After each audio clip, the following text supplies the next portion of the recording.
Peral de Gabriela Jauregui. Jauregui nació en Ciudad de México y realizó la mayor parte de sus estudios en los Estados Unidos. Es autora del libro de cuentos de la memoria de las cosas, así como del libro de ensayo y poesía manifiestas, de los poemarios Lee Shicks, Lost Beats y Contra the Decay, y coautora del taller de tecaminografía. Además es editora y autora de Tsunami Tsunami 2, Ediciones en México, y presidenta del jurado del Premio Aura Estrada para Jóvenes Escritoras. En 2017 fue seleccionada como una de las 39 escritoras más prometedoras en América Latina, de menores de 40 años, en lista de Bogotá 39. Para la escritora Gabriela Jauregui, la literatura debe ser contrastaria de lo que sucede en la realidad. En esta novela se utilizan más recursos de metáforas y alucinaciones. Esta novela está conformada por 3 capítulos, los cuales son Ahora la isla, Antes excavaciones y por último tenemos Después un archivo. En el capítulo 1, Ahora la isla, este capítulo habla sobre una loba insegura que no quiere salir al mundo real por miedo o por desprecio, y le empiezan a dar una práctica de reflexión que ella sabe que no está sola, que se anime a salir más allá del túnel que lo enfrente y salga a las calles y medie por toda la ciudad para marcar territorio y suerte un fuerte oído para ser escuchada ante la sociedad.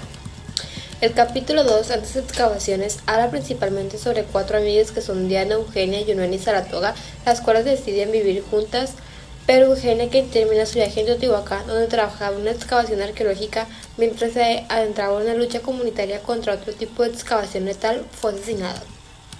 En el capítulo 3, Después de un archivo, habla sobre cómo alzan la voz, en cómo buscan en aquellos túneles rastros de las mujeres desaparecidas, huesos y ropa y más ropa, de que algún día esas personas lleguen a ser escuchadas.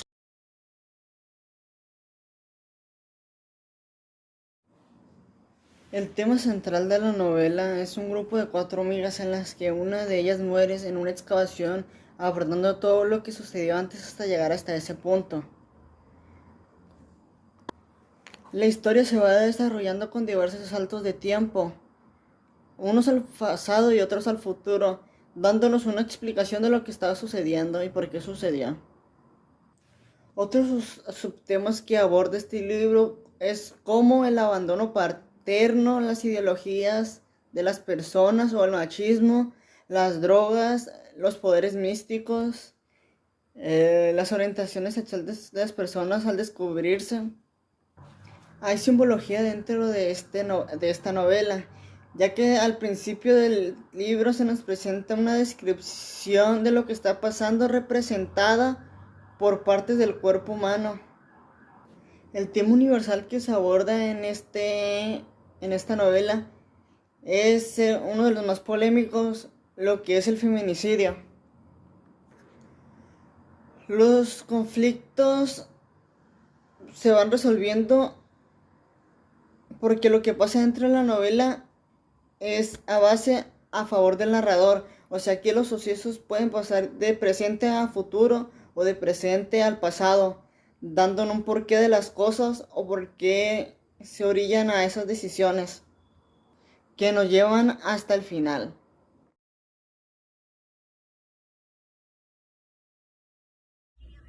¿Qué es un narrador?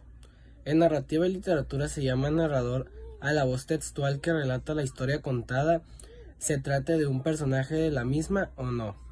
A través de él conocemos la historia y a los personajes, de modo que no puede haber relato sin narrador. Entonces el narrador es a quien corresponde comunicar lo sucedido, controlando la cantidad y velocidad de la información revelada y a menudo imprimiéndole una carga de emotividad específica a lo dicho, o utilizando un lenguaje específico. Tipos de narradores. Está el narrador intradigético, que se trata de un narrador que forma parte del relato contado, es decir, que es al mismo tiempo narrador y personaje, de modo que tal que absolutamente todo lo ocurrido lo vemos a través de sus ojos. Por lo tanto, el narrador en primera persona tiene una personalidad evidente, recuerdos y opiniones sobre lo contado, y su subjetividad puede entrar en juego a través del lenguaje que usa, del modo en que elige contar lo que cuenta. Dentro de este se encuentra el narrador protagonista, y es aquel que juega al mismo tiempo el rol de narrador, personaje y protagonista principal de la historia, es decir, a quien le ocurren la mayoría de los eventos de la trama. Y también está el narrador testigo, que en este caso, el narrador es un personaje secundario de la trama, que simplemente nos sirve de testigo de lo ocurrido al protagonista, o sea que nos dice cómo se enteró de las cosas que cuenta. Narrador autodiegético. Es el narrador menos popular, dado lo restringido de su uso, ya que convierte todo el relato en algo que se le dice al protagonista, a través del uso de la segunda persona gramatical, tú, ustedes, etc. Narrador heterodiegético. También llamado narrador externo, es el más común de todos, permitiendo un amplio margen de proximidad o lejanía respecto a lo contado que le ocurre a terceros. El narrador se halla por fuera de la historia, es decir, no toma acción alguna en ella, pero puede conocer más o menos detalles de lo ocurrido. De este narrador se desprende el narrador omnisciente, que se trata de un narrador que observa los eventos relatados desde un punto de vista superior, ubicuo, sin limitarse a ningún punto de vista específico. Es el Dios que todo lo ve y todo lo sabe. Puede referirse a cualquier evento actual o pasado. En fin, es totalmente libre pero ajeno al relato. Y el narrador objetivo que registra los hechos y no narra los sentimientos. El tipo de narrador puede variar en la novela, ya que utiliza diferentes voces narrativas. Puede estar presente un narrador omnisciente que tiene conocimiento de los pensamientos y acciones de varios personajes, o la historia podría presentarse desde la perspectiva de uno o varios personajes principales, lo que se conoce como narrador protagonista o narrador testigo.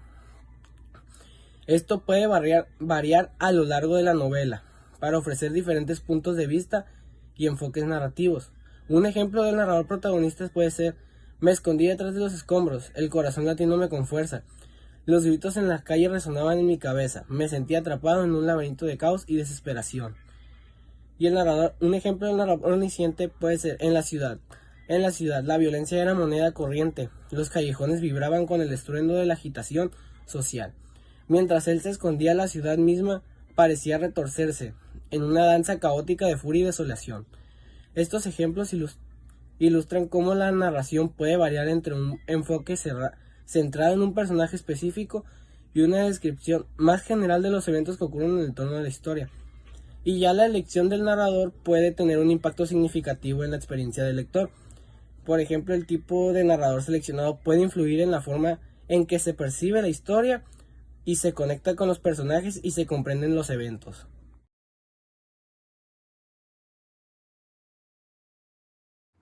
Mencionaré las características de la personalidad y carácter de los personajes. Empezaré por Diana. Yo considero a Diana una persona introvertida, seria y muy reservada. Esto a sus visiones y a su problema con comunicarse con las personas, ya que ésta solo les tiene confianza a sus 3 amigas. Luego está Yunuen, quien considero una persona muy cuadrada y seria que le busca una coherencia a todas las cosas que pasan. También está Saratoga, que considero una persona muy expresiva, que su manera de expresión es el arte, como la pintura, la escultura o la música. Y Eugenia, que esta la considero una líder, ya que ella fue de las únicas que pudo salir adelante con sus sueños de ser arqueóloga, pero está siendo una persona muy rencorosa, recordando su pasado y lo que vivió. De las descripciones físicas de los personajes no se nos menciona mucho en el libro. Lo que podemos rescatar es que Diana tenía tatuado su cuerpo lleno de sus visiones. Los personajes principales son Diana, Yunuen, Saratoga y Eugenia, ya que son el núcleo de la historia. Cada uno de ellos tiene un desarrollo grande en su persona, ya que el libro se toma su tiempo para contar un poco de la vida de cada una, dándonos a conocer un poco de su pasado y el porqué de sus acciones. ¿Cómo se relacionan entre sí los personajes? Los personajes que nos muestran en la novela se relacionan por diversas razones, ya que son familias, se conocen desde pequeños o pequeñas, se presentan de una amiga a otra o coinciden por el destino. En mi opinión, sí hay personajes secundarios importantes para la trama, ya que sea el más mínimo y no tenga una gran participación, ya que este influye en la más mínima cosa. Por ejemplo, el papá de Eugenia, que la abandonó y la dejó con su madre. Eso influyó en su futuro y sus acciones.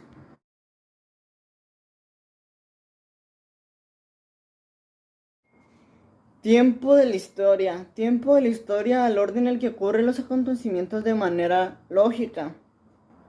Ejemplo de esto sería la infancia de Eugenia, su paso por la escuela, su paso por la comuna y llegar hasta la excavación en Teotihuacán y su muerte. Mientras que el tiempo de relato se refiere a la historia narrada desde las perspectivas del narrador, moldeada a su modo. Por ejemplo, sería los mismos acontecimientos de la vida de Eugenia presentados de una manera diferente como se nos muestra en el libro. Por ejemplo, primero se nos muestra su paso por la comuna, luego de repente se nos muestra su muerte, luego su infancia, luego su paso por la universidad, luego vuelve a pasar a la comuna, luego su paso para Teotihuacán y vuelve a pasar a su muerte. Analepsis es el pasaje de una obra literaria que trae una escena del pasado rompiendo la secuencia cronológica. Un ejemplo de esto sería, ya que está muerta Eugenia, se nos presenta su infancia leída en un diario. Y Prolexis es el pasaje de una obra literaria que anticipa una escena posterior rompiendo la secuencia cronológica. Por ejemplo, desde un principio se nos muestra la muerte de Eugenia sin saber qué fue lo que pasó en realidad.